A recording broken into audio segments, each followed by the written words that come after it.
এর মতো বিশ্বস্ত বন্ধুর পাশে দাঁড়াবেন, এটা নিয়েই আমরা নরেন্দ্র মোদী এবং প্রধানমন্ত্রীকে বার্তা দিতে এসেছি। আমি মোহাম্মদ কামরুজ্জামান, সাধারণ সম্পাদক, সারা বাংলা সংখ্যালঘু যুব ফেডারেশন, সদস্য অল ইন্ডিয়া মুসলিম।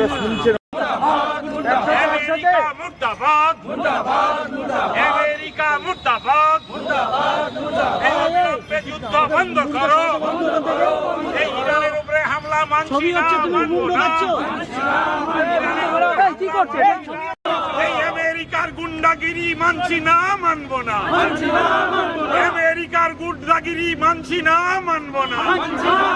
এই ইসরায়েলের গুন্ডাগিরি মানছি না, মানবো না। এই ডোনাল্ড ট্রাম্পের মুর্দাবাদ, এই অবিলম্বে ইরানে হামলা বন্ধ করো। এই অবিলম্বে খামেনির উপরে হামলা হলো কেন, তার উপরে জবাব দাও। ধর্মীয় নেতার উপরে হামলা কেন, ইসরায়েল জবাব দাও। আমেরিকা জবাব